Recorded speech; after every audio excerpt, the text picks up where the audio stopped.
नोटिसा देतात, त्याचा आधी नियम बघत जा. काय तुम्ही एक रिस्पेक्टेड अधिकारी आहात. आमच्यासारख्या अनपढ माणसाने तुमच्यावर कारवाई करण्यासाठी कोर्टामध्ये याचिका दाखल करण्यापेक्षा तुम्ही तुमच्या पदाचा मान ठेवा, तुमच्या शिक्षणाचा मान ठेवा आणि त्या हिशोबाने काम करा.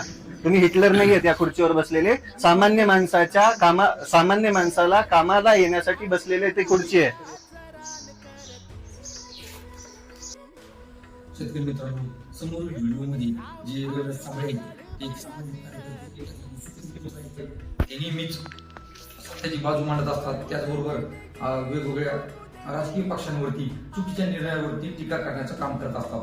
अशा या सगळ्यांना अहमदनगर जिल्ह्यामध्ये अहिल्यानगरच्या आरोग्य विभागाने त्यांना नोटीस पाठवली होती. ती बेकायदेशीर नोटीस होती. शेतकरी मित्रांनो, त्यांनी प्रश्न विचारला त्या ठिकाणी की ही जी नोटीस पाठवली आहे ती कोणत्या कायद्याखाली पाठवली किंवा कोणत्या नियमाची अंमलबजावणी करून पाठवली. अशा पद्धतीने प्रश्न विचारल्यानंतर जिल्हा आरोग्य अधिकारी निवृत्त झाले. त्याबरोबर त्यांना चांगलंच खडे बोल सुनावले आणि त्यानंतर ते निवृत्त झाले.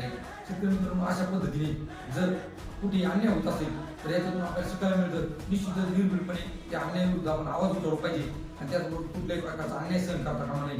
हेच आपल्याला रविवारचा पाटलाकडून शिकायला मिळतं. शेतकरी मित्रांनो, त्या शेतकरी पुत्राला तुम्ही साथ देणार का? कमेंट बॉक्समध्ये नक्की कळवा. धन्यवाद.